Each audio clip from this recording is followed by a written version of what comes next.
Chinese money. It used to feel forced, now I got the feel for it. I know you want to see me, but I'm still torn. Used to be on Norris back when Twiggy was in chorus. Rocking 990s.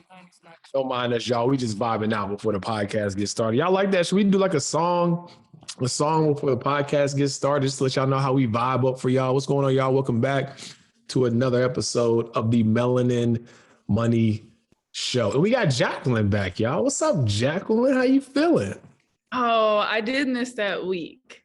I thought I was here, but sorry, y'all. We're gonna talk about these Black equity conversations, but I was taking care of my grandma and she doesn't have Wi-Fi at the crib, so kind of lost out on the Zoom. But I'm here. I'm back. I'm better. I got a lot going on for y'all. I'm bringing it. I'm bringing it today. What's up, Carter? How you feeling? I'm doing good. Well, happy to have you back. I had to carry your weight last time, so I'm happy to know that, you know what I'm saying, you're gonna hold it down for us. No, but it's all good. I'm happy to be here, y'all. Back in LA, I've been doing a crazy amount of traveling, different masterminds, and just, you know, success isn't convenient. So anybody want to be successful, it's gonna take some travel and it's not gonna be convenient, but it's worth it. That's a fact. I think I saw you post something the other day. Is Shan's out and he's out in LA?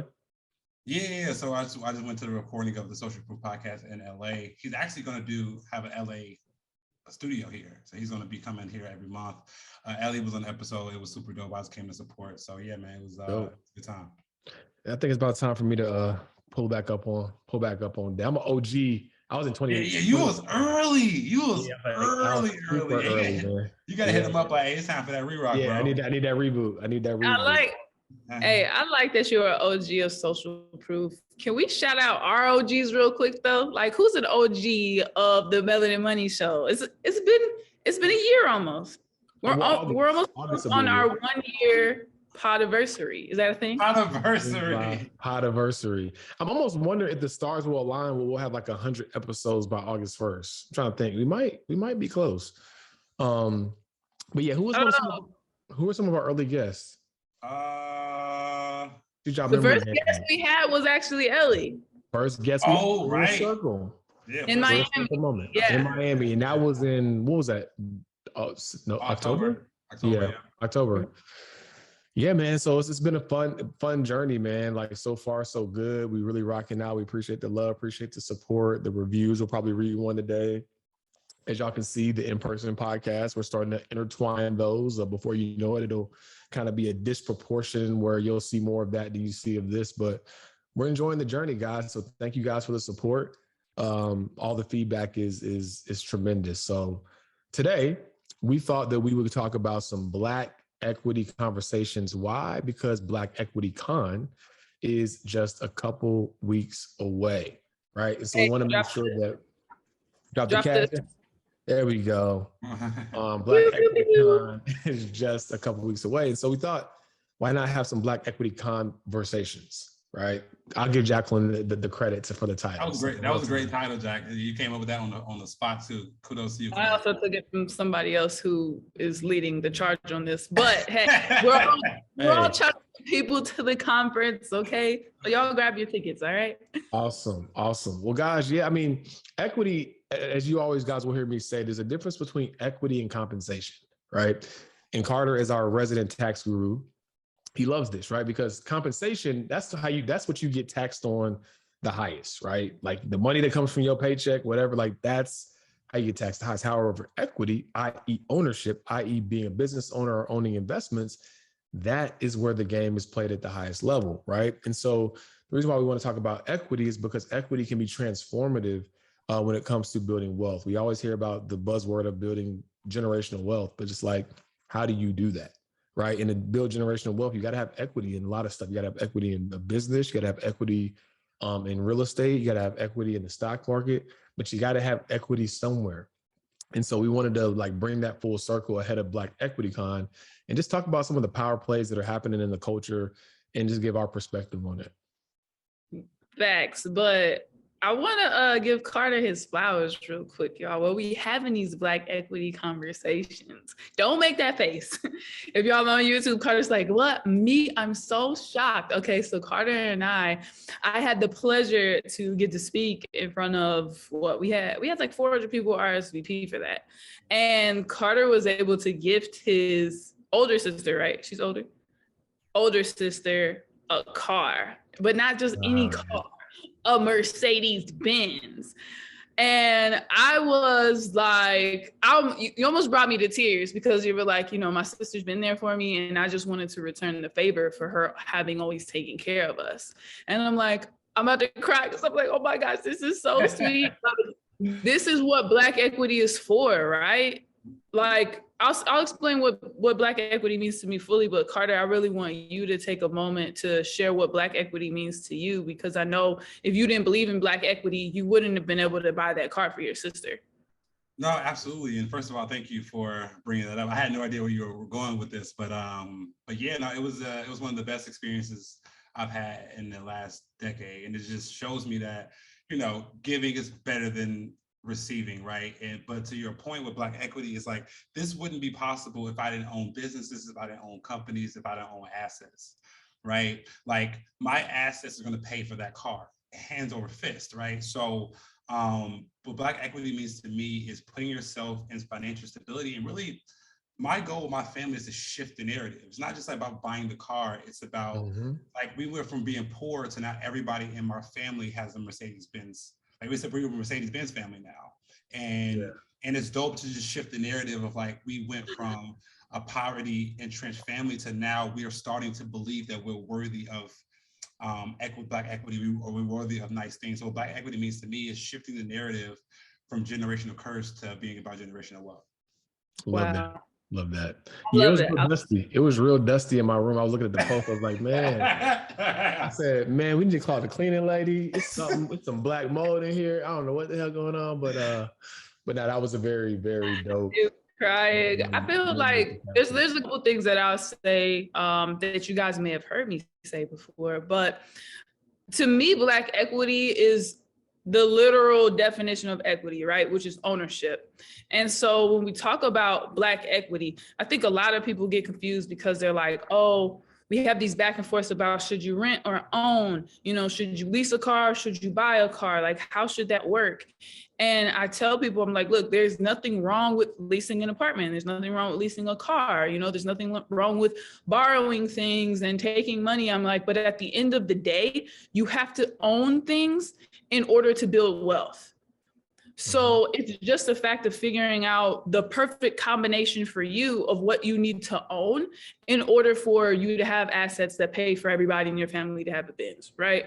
In order to have assets that pay for you to be able to travel, right? So it's just about owning the right things. What's right for you? Because I've heard a lot of people who are like, you know, I do all of these things. I have all of these businesses. And I'm like, is all of that right for you though? Is all of that thriving? Like, what one thing is going to help you and your family to thrive? Yeah, for sure. And for me, it's real simple. Riches is measured in money, wealth is measured in time. So for me, wealth and Black equity in general is all about owning my time, being able to do the things that what I want to do, when I want to do it, with the people that I want to do it with, for however the hell long I want to do it for, right? That's what wealth is to me, being able to say no more than I say yes. That's what wealth is to me, because I feel like a lot of times I think I've said this once before, but like most people have not had an opportunity to truly make the best decision for themselves because most of their decisions are relative to their circumstances, right? And I just personally don't want to make decisions that aren't strictly in alignment with what's best for me. Now, I'm only saying yes to this because it's the extent of what I have the capacity to do or what I have the resources to do. I'm saying yes to this because I want to. I'm saying no to this because I don't. And there's nothing hinged upon that as a variable. For me, that's what it is. It's about options. It's not about passing a house down to my son. Now I really can say that now. It's crazy. Yeah. It's about options, right? It's about him being able to say, you know what, college is right for me, or I'm gonna go right in entrepreneurship. But whatever I choose, I have that choice because wealth is literally the sum total of options unexercised. Wealth is what you don't see. And that's why it's so hard to build, because it's really unexercised options. It's all the things I could do, right? But I'm giving myself so many options that, you know, when and if I ever do want to exercise them, I can, but it doesn't mean I'm going to do it. Me and Carl talk about this all the time. Like flying private. It's like, okay, yeah, we could do that every, if we wanted to consistently, but it's like, is it really something that I want to do? You know what I mean? It's Is it worth opportunity it? cost. Well, the way these ticket prices look these days. Hey, look, I'm telling y'all, this traveling, man, if these flights weren't tax deductible, your boy would be sitting his butt in the crib because these airlines are getting the best of me. Yeah, But, I saw this one dude, he was like, y'all trying to get that pandemic money y'all lost back in blood. Ain't nobody tell you how to make them flights that cheap. Ain't nobody tell you how to make them flights that cheap. But yeah, let's get into some Black equity conversations though. Let's get into some Black equity conversations. But like, are y'all good for time today? Y'all got time? Oh, I always got time for Black equity. Always got time? Okay, all right. So listen to what Nisha Plowden said, okay? Nisha Plowden gave us a 5-star review on Apple Podcast and said, financial education at its finest. Everything about the Melanin. Wait, first of all, do y'all know Nisha? No, Can't say personally, maybe. Yeah. I want to make sure it's not biased. I don't know Nisha, but hey, we appreciate you, Nisha. We know you now. You're part of the family. We appreciate you. And we got a shirt for you. You just need to email what's the email? You can email customer service at melaninmoney.com. Boom. Customer service at melaninmoney.com. We got a shirt for you so you could really be part of the family. But she said everything about the Melanin Money Show podcast and Melanin Money Club is amazing. The crew gives so many jewels to educate the community, and they give practical steps on how to truly achieve financial security and freedom.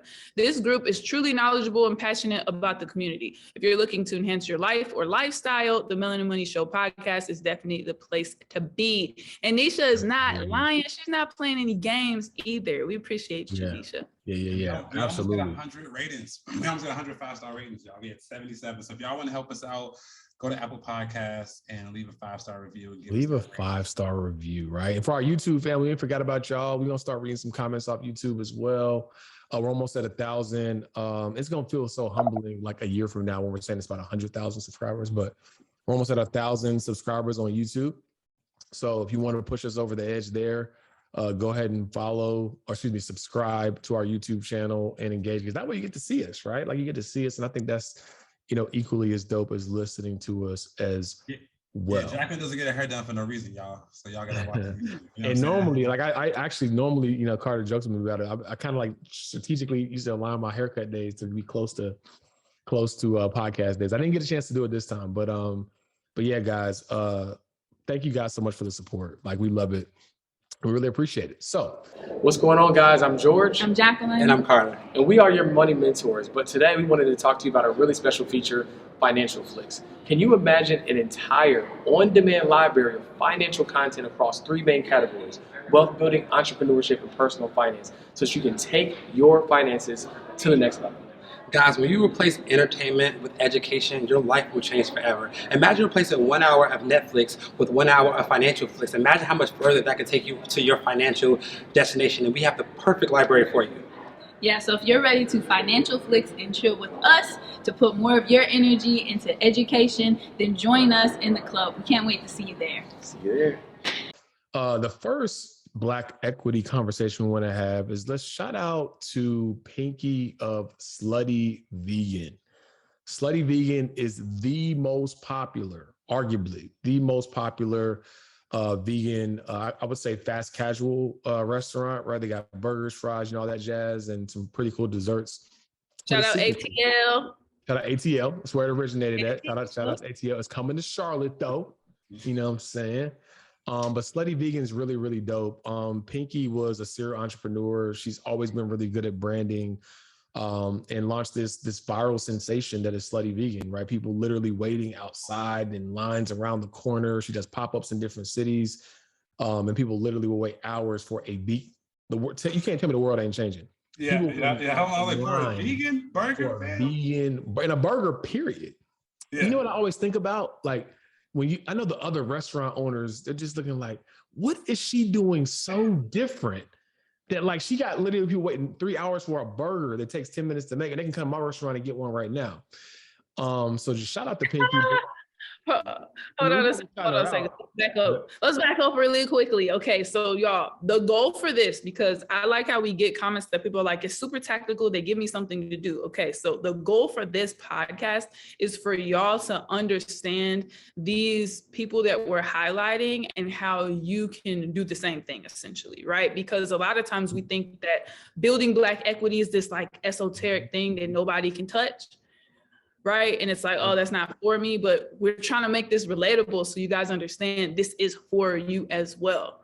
So as George was saying, you're like, yo, other owners are like, why can't I do that? Mm-hmm. Mm-hmm. You got to cry. So you wanted the answer?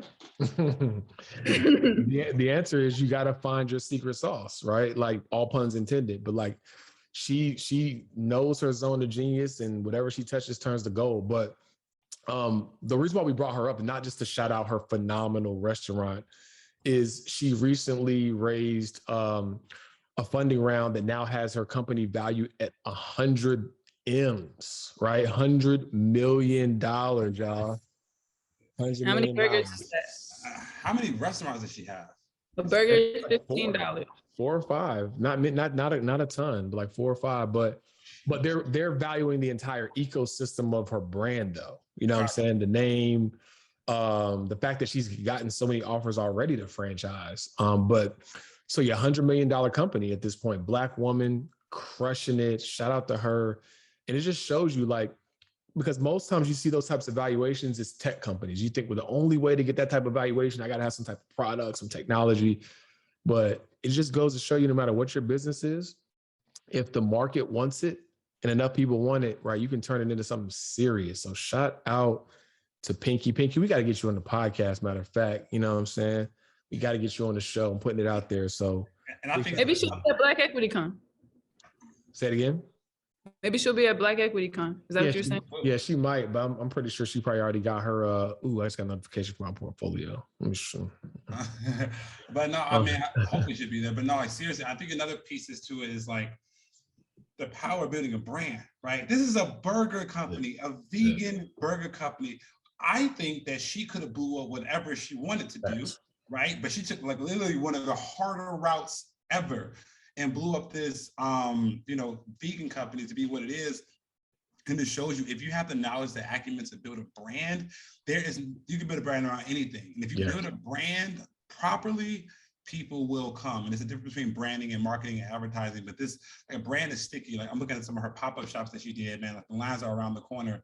And, for all the business owners out there, like focus on building a brand around your business, man, because if you build the right brand, people will come in droves. 100 M's.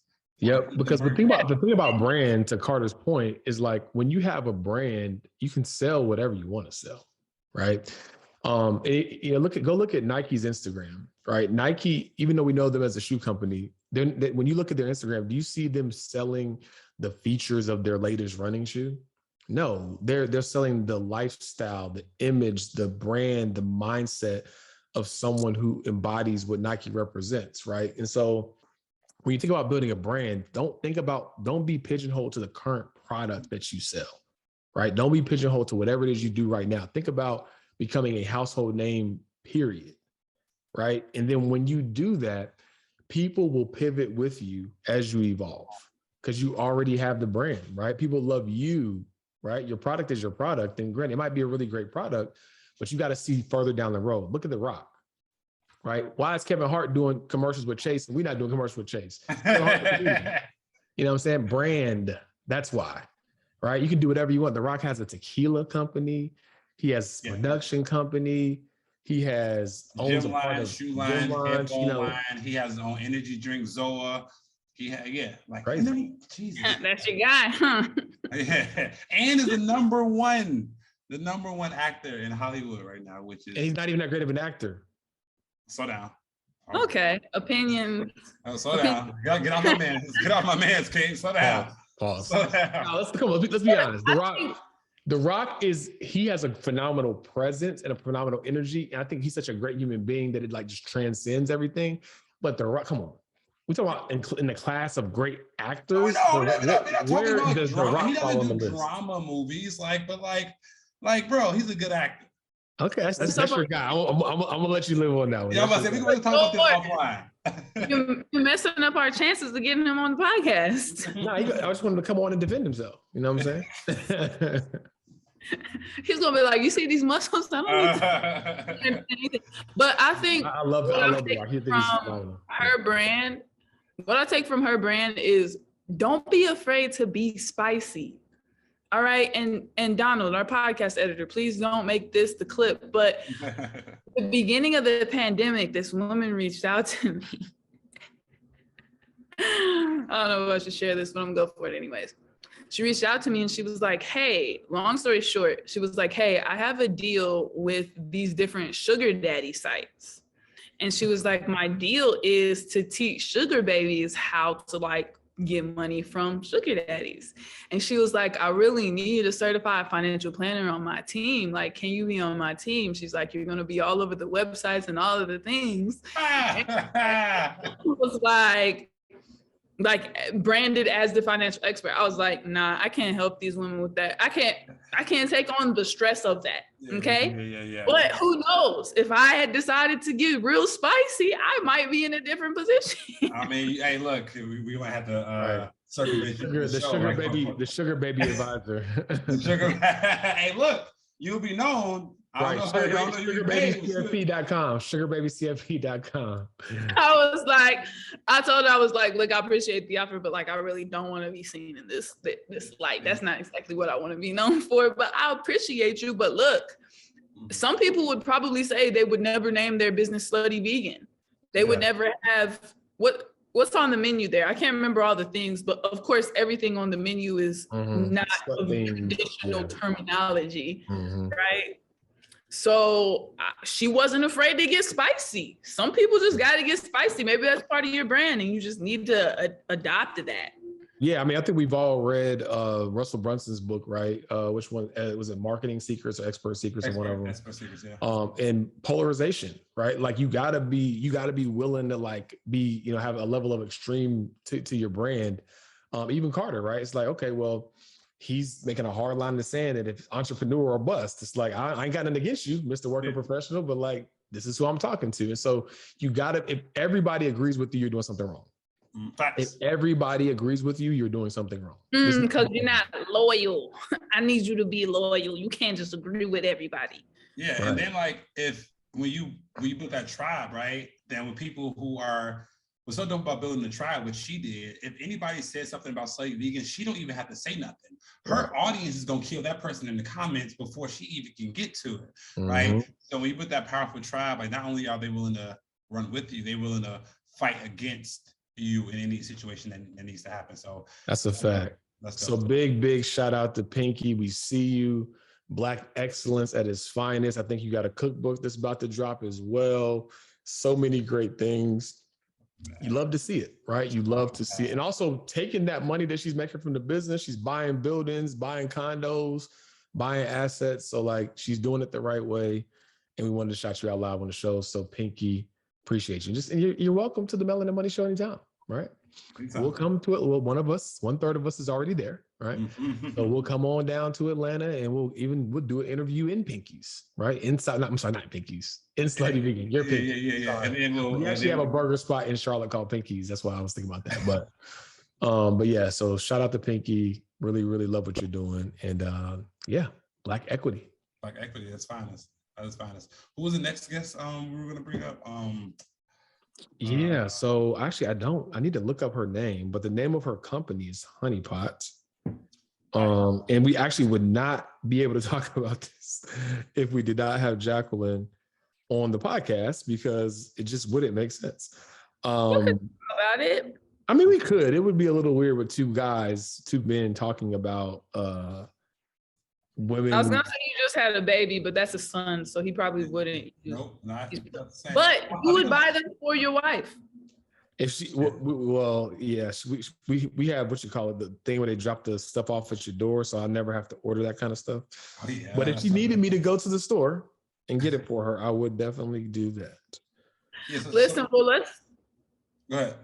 Let's pivot really quickly, and while you're pulling up those details, let's talk about helping somebody find their purpose, right? So I think that there's three things, right? Kind of think of it as like a triangle. And this kind of a triangle can help you evaluate what your purpose is and help you move toward your purpose. So your purpose is going to become very real when you begin to implement these three things. And if you think about it like this, I literally just left my cousin's graduation. So he's graduating high school, going on to college. So of course I'm reflecting back on that time. Like, okay, what was I thinking when I was graduating high school and going to college? And for me, I was like, well, I remember that like 80% of college freshmen change their major. Why you change your major? Because you don't know what your purpose is at that point. You don't know what you're interested in. You don't know where exactly you're going to go. So you're trying to evaluate your purpose. But in doing that, a lot of people go to school, right? They go to school, they just start school, and they may change their mind later. But what's the key there? The key is that they went to school and they got started. So for people who are trying to find their purpose, if you get started on these three things, it's going to help propel you to your purpose that much faster, because sometimes you just have to try things and figure out what sticks. So the first thing at the top of the triangle is the pain of payment. So sometimes you just have to make a payment, like for that course, or you need to hire that business coach, or you need to hire that person to help teach you what it is that you're trying to learn, right? Or maybe you needed to pay to go to college. The pain of payment helps you to find your purpose quicker, because it's just inherent in us that we don't like spending our money, right? The Hart follows the pocketbook. Sugarbaby.com or whatever it's called. Okay. So the other two parts of the triangle are group accountability and the calendar, right? So actually committing to things on your calendar. So saying, okay, by this date, I'm going to apply for school. By this date, I'm going to hire a new business coach to help me find my purpose, or hire a therapist to work through some things I need to work through. And then the last piece is the calendar effects. Is the group accountability effect. So maybe you just need to get in the club. Maybe you just need to be in the Melanin Millionaires Club so that you can start getting that group accountability effect to help you find your purpose. Because you'll realize, oh, I can do all of the things, right? I can start all of the businesses and I can be successful at everything, but you can't do everything at the same time, and you're going to get burnt out, and you're going to need people to help push you and keep you going, because at the end of the day, your willpower just isn't enough.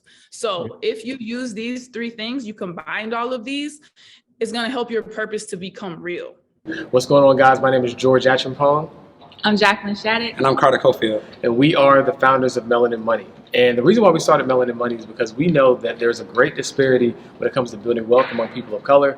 We have a tremendous mission that we want you guys to join, right? Every single year, we want to help at least 1,000 people improve their net worth by $100,000, which will create $100 million of new Black wealth every single year. Can you imagine $100 million of new Black wealth every year? As it stands right now, for every $1 that a white family has, a Black family has a mere 10 cents to match that dollar. We want to increase the wealth in the Black community so that we can have equal opportunities. Simply put, we're about closing the wealth gap, and it starts with you. So see you inside. Yeah, and I love that. I love the big three, because, like, you know, we talk about Black equity, we talk about the Melanin Money Show and the Melanin Millionaires Club and Melanin Money brand as a unit. You know, George, you had this brand, you know, the clothing brand, and then you have the rest of stuff conceptualized. But I think us three coming together and kind of like bringing those three pillars together, it makes this business what it is, right? We hold each other accountable, you know, when it comes to all of our goals and what we see, for the club. We make sure we put stuff on our calendar, like the podcast and the pop-ups and everything like that. And we made sure we all made an investment in this company. So I think, Jack, and that's a great three pillars that kind of just tailor it all back to, you know, the Melanin Money brand and into Black equity together. Yeah. I mean, if you think about it's the 3 C's, right? Cash, you got to put your money where your mouth is. Community, you got to get in the room, and then calendar, right? You got to put a date to it. So that was a great takeaway. I love that. And that rolls us right into our next Black equity conversation. So this wonderful founder's name is Beatrice Dixon. Many of you might know her as the founder of the Honey Pot Co., which is, I guess you could say like a plant, I'll just read it. It's a plant-derived feminine care system for women, right? Yeah, but it's so much more than, no, it's, I don't know, maybe it is more than that. But literally what makes the company really cool is as a woman, you can go online and like take a test to actually figure out what you need to take care of your body, as opposed to just kind of shooting in the dark of just buying a bunch of different things and trying to figure out what for you. So that makes a really big difference. That's super dope. I did not know that part. And so the reason why we're bringing her up is because she has built a phenomenal brand and a phenomenal business. And as your brand grows, right, things evolve, right? And so she's always been committed, from my understanding, to ethical, non-toxic ingredients that are amazing for women. But in her evolution, learning new things, right, she found ways to preserve and make the product, even better, right? But without context, people kind of were looking at the packaging and assuming, oh, she didn't change the ingredients. She done got big time now. She forgot. She got away from what she was supposed to be doing. And people, the very customers that made the business, if you will, in terms of support, are now a lot of the people who are kind of like tearing it down now, right? Because they felt slighted, that they felt like in this evolution that they weren't invited into the process of learning what this change really meant, because one of the brand pillars was about the ingredients, right? And so the founder's kind of been going through it, just in terms of like, letting people know what's really going on. There were assumptions that she sold the company, and that's why like things are changing and she's selling out. And the reason why we're bringing this up as a part of the Black equity conversation is because people can make or break your business, right? Information or misinformation can make or break your business, right? Now, I don't think the Honey Pot Co. is a publicly traded company, but if it was, right, news like this could make the stock go down by 10, 15%. It's crazy how much power we have as consumers, right? And so with that power, the same way we have powers as CEOs and entrepreneurs, you also have to be mindful of that power. If you do see something on the internet, right, a screenshot about ingredients or her selling the company or whatever the case may be, do your research before you start adding fuel to the fire to spread this misinformation further, because this woman, there's people behind these businesses. And sometimes when you see really big brands, you think you can just go in the comments and say whatever you want to put stuff online, but there are real people with real feelings who have put their blood, sweat, heart, tears in their business.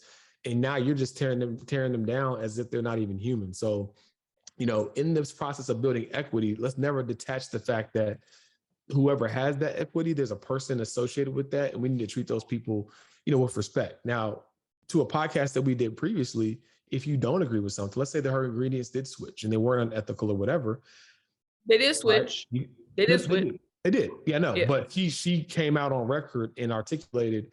And again, I haven't done my extreme due diligence because it wasn't a cause, to Carter's point, wasn't a cause to me that was worth like, going super deep on. But like, she came out and explained, articulated every addition, right? What it was, why they made the change, and the evolution in the recipe, if you will. And with that, there were no toxic additions. And she, mentioned that her family, her daughters, her aunts, she still uses these products, and she would never add anything toxic just to make more money or to make the product more efficient. So that's kind of, my perspective is just like, when building Black equity as an owner, realize that, there's a lot of power with the people, whether you're on the ownership side of that or you're on the people side of that, just make sure that you're being mindful about your actions and your words, because it can completely impact someone's livelihood. Yeah. And I think, Go ahead, Carter. No, I was saying, I think from the consumer standpoint, right, we have to understand that, being Black in America, like the Black dollar, how much power we do have, right? So, as just as much as that we can shut, people try to shut this company down, we have to understand the value of us coming together and shopping Black and, supporting Black owners and supporting Black equity. And I love where the world's going, but, let's just always be cognizant as Black consumers, how much power we have. And if we use that power and our monetary value to support Black owned businesses, we can really help push the Black narrative of Black entrepreneurship, Black equity, and don't be so quick to shut down our own people's companies when if Neiman Marcus or the owner of Louis Vuitton said something, we don't really come with that same energy, right? Like, you know what I'm saying? So let's just make sure we be mindful from the consumer standpoint of how much power our dollars have, and let's make sure to focus them in the right direction. Yeah, how many times has Gucci messed up, right? And people still, Gucci got y'all in a chokehold. Like I don't understand it. Like Gucci's cool, but like, what's the obsession with Gucci? Like y'all, like Jim Jones was in Gucci and was complaining, and I'm like, just bro, go to another store, my guy. Like, you know what I'm saying? Like, I don't know. Maybe I'm built different. I don't know.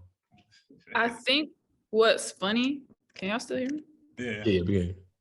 My computer just kicked me out. Zoom problems. This reminds me though of the Cardi B lawsuit where she had to sue that blogger who was she sued him for defamation and she won.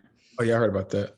Yeah, she was like, you can't just run around just putting dirt on my name to get your views up, and like she actually won in court. So it just kind of sucks that you got a lot of people out here who are just thirsty for clicks and views and clickbait and all of that.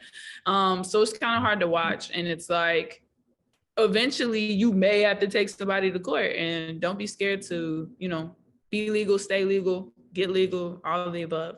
And the words of a great philosopher, more important is lawyer fees. You know what I'm saying? Jay said you got to have your money right for your lawyers. You never know. When you're gonna need that legal team. Yeah, speaking of Black equity, we can have a Black equity conversation without Jay-Z, right? Because he is that's a whole fact. And I'm becoming more of a Jay-Z fan now that you kind of your collection. But man, like he's been preaching Black equity for so long, and people just the music's so good sometimes it goes over your head and you forget what he's actually saying. But I just actually watched the interview with him 2 days ago. And I'm like, bro, he really been saying from the jump, like, you know what I'm saying? Like, Hov did that, so hopefully y'all won't have to go through that. Like, you know what I'm saying? Like, follow these ways, do these things, put your money in the right places, man. And like, I think the Black equity in the next 10 years is gonna look better than the last 10. Absolutely. We're moving in the right direction. Absolutely. Jack, were you about to say something? Yeah, that's a really good point. I like that, talking about Jay, and the fact we're talking about Black equity and the ideas to help free your family, and who's done a better example of that than them. But it also reminds me of, I don't know if y'all remember this, but there was during 2020 and the riots, there was this video that went viral, and it was a woman that was speaking about Black equity. She was standing in front of a Target that had been like looted and was like graffitied and shut down, and she was just talking about how she was like, why do y'all expect us to care about this neighborhood and care about this Target? We don't own anything here. Like, push this out. We don't have any equity here. She was like, so why would we care? And it also makes me think of affirmative action. When Carter, when you're talking about we have to intentionally support Black businesses, it makes me think of affirmative action. So if you guys aren't familiar with affirmative action is that policy in place that says like, oh, y'all have to hire this amount of Black people, y'all have to bring in such minorities and such like groups and stuff. And I don't know, that really took place in the 60s. I don't know where we would be. I would assume we would be much further behind without that. So what's crazy about affirmative action that I learned recently is that the way it was written in from a minority standpoint and how much women were included in that white women are actually the largest beneficiaries of affirmative action. Really? That makes sense. Mm-hmm. Yeah. Wow. What's up, guys? Congratulations on joining Team Black Wealth. But we'd be remiss if we didn't give you a uniform as an official player on the team. So head over to shop.melaninmoney.com and grab your official uniform for Wealth Builders and Company. We'll see y'all at practice. Wow. That makes sense. Based upon when it was written, I was like, damn, another loophole. Jesus Christ. It makes a lot of sense because, nobody was being hired, right? It was an all boys club. Yeah, it was white men, and then from there, like women in general are considered minorities, and so because of the population size of white women, they were able to kind of get a loophole and take advantage of affirmative action, and now they're the largest beneficiaries of it. Yeah, but that's also like, let's think about like welfare, like if you need food stamps or EBT or whatever, like who's the largest beneficiary of that? Not people who like us. So, which makes sense because we're still a minority. But we still need those kinds of things in place. So you have a lot of people, I'm just thinking like you have a lot of people who really fought for those kinds of things for us to be able to build Black equity, and for us to not support people who look like us is really a slap in the face to them. Yeah, it's a whole fact. It's a whole fact. Which is why, shameless plug, starting in the month of June, every single week, you can find a brand new Black-owned business to support. In the Melanin Millionaires Club, we'll have a section called Melanin Money Marketplace. Every week, a brand new Black-owned business. Next month. Yeah, June, next month. Every single week, you can find a new Black-owned business to support. And that's just a by the way benefit, right? Just for being a part of the club. You don't got to do nothing special. Just be in the room. And we're going to share a brand new Black-owned business that you can support every single week. From now until the end of until we run out. Y'all keep starting businesses, we'll never run out. Yeah, we currently have 5,800 ready to go. So it's going to be a while. It's going to be a while. So, but yeah, guys, I mean, you got to support, keep that dollar circulating. Now let's bring my personal faves up to the top. Your personal faves? Okay. I love it. So that being said, if you are a Black-owned business, there will actually be a form on the website, on the Melanin Money site. You can submit your business to be shared amongst our Black community, right? Melanin Millionaires Club. So we obviously have a pretty large database that we're working with, but we want to support you. So if you listen to this podcast and you're a Black-owned business and you want our community to have awareness, there will be a form on the website in June. All you have to do is put your name, email, contact information, what your business is, and we will vet it out first, and then we'll get it added to the database. I'm looking at the Melanin Money site, man. It's so legit, bro. We did a great job. It's really fucking amazing. Melaninmoney.com. Look at that ticker. Speaking of Black equity, right? I definitely want to go over this, right? So, like, part of Black equity is keeping the equity, and right now, if we're talking about stock market and crypto and even the real estate market, in some places, like, things are not on the up and up, and that's to say the least. And I think the one of the number one reasons why Black people don't invest is because of the potential of loss, right? And we're seeing red across the marketplace. So, GA, you are lead financial advisor. What tips can you give some people who are trying to build Black equity, but right now, the market is not in our favor? Well, the market is not perceived to be in our favor. Yeah. Great. So to Carter's point, asset classes across the board are getting beat up, right? Stock market, crypto market. And so the way you want to think about it, for whatever reason, I don't know why human psyche is this, right? But it's like you see a stock go down and you think in price, and you think it must be doing bad. I got to sell it. I got to get out of this thing, right? But if I pulled up a Ferrari in front of your house, right? And I said, I'm gonna give it to you for 50 grand. You say, can I get two of them? Is there a third one I can buy? Yeah. Right? Because you understand, even though the price is lower, the value of the Ferrari relative to the market is still valuable, right? And you realize that you're getting it on a discount. You can keep it. And if you do want to sell it, you'll probably get a 3x return, right? And so that's what we're experiencing in the market right now. You got to understand that in the pandemic, there was a lot of liquidity that was pumped into the market to keep it propped up, right? And now the powers that be, the Fed, they're saying, hey, look, we got to tighten things up. It was a free for all. You know what I'm saying? We got to tighten things up a little bit. We knew inflation was coming. You don't have to be an economist to know if we're printing all that money, like we knew inflation was coming, right? Like it's a game of musical chairs, quite frankly, right? And it's like when the music's on, you have to dance. And so for those of us who were dancing in 2021, it was a great time, right? Now the music's starting to slow down a little bit, and some people who were ill prepared, unfortunately, will be left without a chair. However, for those of you who have some cash on the sidelines and been wanting to invest, don't let this be a time that you're fearful, right? Let this be a time when you take advantage, because millionaires are made in times like these, because everybody's so tight with their money. They're afraid they're going to lose their job. They're afraid business is going to slow up. Whereas this is a time when you need to be aggressive. What did Warren Buffett say, guys? Be fearful when others are greedy, and be greedy when others are fearful. Be greedy right now, right? and buy the best companies in the world on sale. Let me ask you this question. This will bring it home for you. Do you think Apple's going to be around for another 5 years? Apple, the company. Yes or no? Do you think Google's going to be around for another 5 years? Do you think Amazon's going to be around for another 5 years? If you think that to be true, and of course, do your own research, but if you believe some of these top companies are going to be around for at least the next 5, right? We probably going to be around for decades. Then don't you think it makes sense to go ahead and grab some right now? And do you also believe that within 5 years that they're going to be doing better than they are right now? Now, here's the truth. I'll be the first to tell you there's no guarantee of that. But if you have any belief that that's true, then you're getting the best prices when you buy stocks that have decreased in price, right? But the value of the company is still strong. So that's my advice to you, is research some of the top companies in the world and take advantage of the sale. Take advantage of the sale.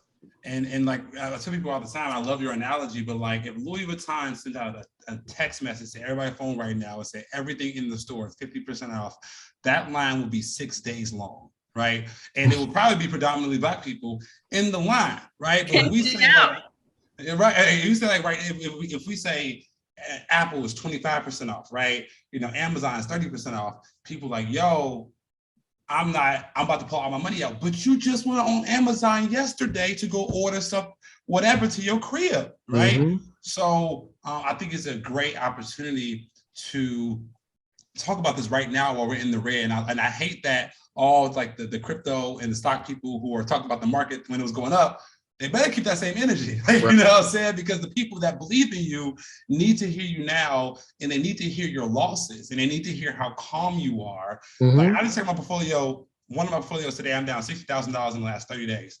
I'm still smiling as if nothing happened, because before I started investing, I did a lot of research and I understood like, yo, you know, like one of my things I said, like, yo, if I was around in 2009, would I have had the wherewithal to stick through that? Because millionaires and multimillionaires were made during that recession. And I always ask myself, would I have been proficient enough to stay the course? And now that we're getting some large pullbacks, I'm checking myself. I remember that time you said, if only you was 25 during 2008, would you know, to take advantage of it? So right now, y'all, remember, wealth is created during the deepest times of pullbacks, recessions, and things of that nature. So be greedy. And for people who don't understand this, it's a super, super basic premise. The reason why most millionaires and multimillionaires are built during recessions is because investing has a very, very simple premise. And the premise is buy low and sell high. So if you're able to buy low in a recessionary period, then when things turn back around, as they have always done throughout history, you get to be on the winning end of that. And so today, the Dow Jones actually had its biggest decline since 2020. So it's like a perfect time for us to be having this Black equity conversation, because it's the perfect opportunity for you guys, especially those who are new to investing, can hop in the market now and build, right? And I don't think you have to throw everything that you have into the market right now. You can dollar cost average into the market. You can systematically invest into the market.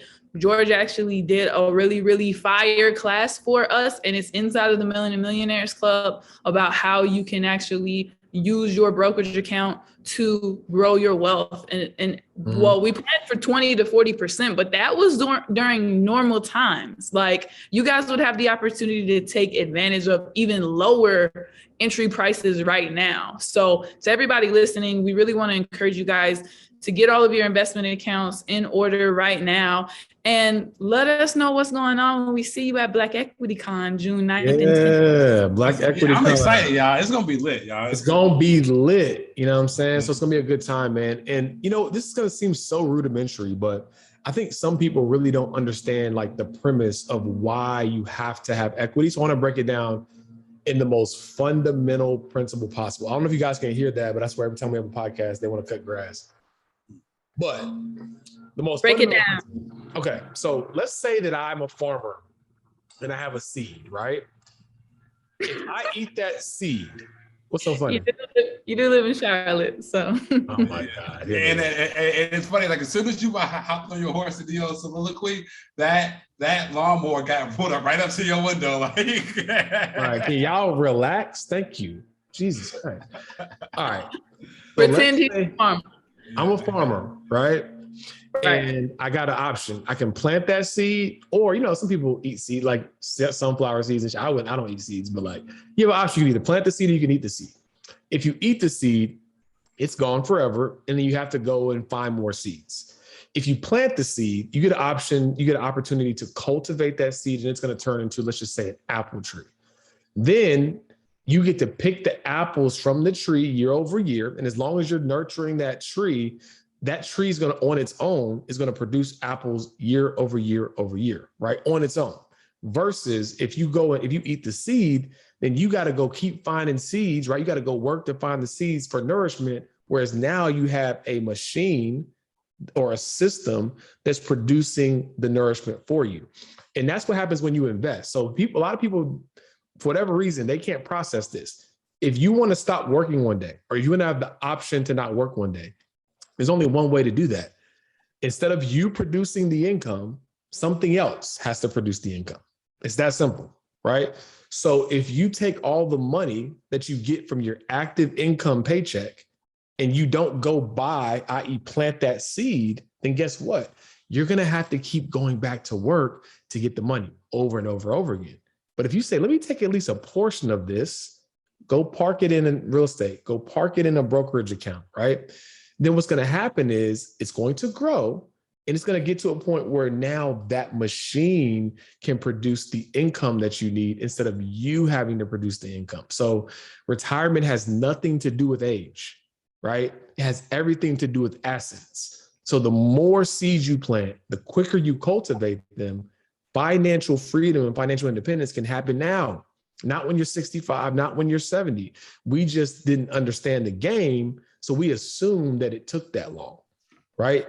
But if you have the assets, if you plant the seeds and nurture and cultivate the seeds, you can be free. And that's why it's important, because if you're not doing that, you're in delusion about thinking that one day magically you're not going to have to clock in to work, right? That's the only way that it works. I want you guys to grasp that concept and pay yourself first, right? Before you pay a bill, put money in an investment account. Before you pay a bill, put money in somewhere that's going to work for you, because if not, you're always going to have to work for it. You know what that makes me think of? What? It makes me think of proving all of the people who listen, and they're like, they say money is a tool. They're like, yeah, money is a tool, money is a tool, money is a tool. And I'm like, if you really believe that money is yours and you're really possessive over money, then you aren't using it as a tool. People are, oh, it's a tool, I'm gonna buy it to go get a vacation. And it's like, no. You have to plant the seed, right? Like $1 million is a new average. Like, are people grasping that? Like we say, millionaires for a reason, because $1 million is the new average. And that's real average. And that's real average if you do the math. That's real average. I love it here. Turn me up. $1 million is the new average. Let's go. Yeah, because think about it. You can only withdraw safely 4%. That's 40 grand a year. I'm living below my means. Like, I'm not. That's not a fun life at all. Right. So guys, look, we're not. Listen. We're not trying to scare you. We're trying to prepare you. That's a bar. We're not trying to scare you. We're trying to prepare you. Listen, you got to get to it. But here's a kicker. If you attended the class in the club, we talk about cash flow over accumulation. So even if you don't have the million, if you are strategic and you have the money that you need, in this case, peanuts, coming from wherever, right? You don't have to have $1 million invested. But the moral of the story is you got to get aggressive, right? The only thing about me that's passive aggressive is my investments. All right. Quote me on that. You know what I'm saying? Like, listen, you got to start investing. It's important. So to Jacqueline's analogy about tools, and then we'll wrap it up. If you have a toolbox, you got a hammer in there, you got a saw, you got a screwdriver, and it's just sitting in your garage, it's useless, right? You have to hammer something, put up a picture. You got to screw something together, right? Money is the same way. If it's sitting in your bank account, right? The same way those tools are going to get rusty in the garage if they just get left there idly, your money is going to be worth 8% less the next year, the next year, and the next year. So you think that you still have the same amount of money, you're protecting yourself. And in real actuality, your purchasing power is decreasing every year. So anyways, guys, we can talk about equity all day long. We'd rather talk to you in person about it at Black Equity Con. So come out to the conference. We can't wait to see you. It's going to be 3,000 plus people in the room, in the building, giving you all the tools, gems, strategies on how to get this Black equity. So the question is, are you there? Grab your ticket if you haven't already. The link's in the show notes. We better see you there. I mean, we don't see you there. I don't know. Yeah, and if you're part of the Melanin Millionaire Club, we could have some special events just for you all, exclusive events. So if you're not part of the Melanin Millionaire Club yet, go join today. It's $14 for a dollar trial for 14 days. Go to melaninmoney.com/join. You can try it out for 14 days for $1, and then you can meet us out there, get to know us, and see if you want to stay in the club and be a part of this amazing community. That's a fact. Not to mention, we just updated our tools and resource section. There's over 100 different tools, resources, and premium articles. There's over 100 videos inside of the Financial Flicks library. So guys, I mean, I don't know any other community is doing this, not to mention that we will be releasing our formal Black Wealth State of the Union in June, right? Letting you guys know who are unaware, what is the true mission of the Melanin Millionaires Club, right? So guys, thanks so much for tuning in. Until next time. Peace. Peace.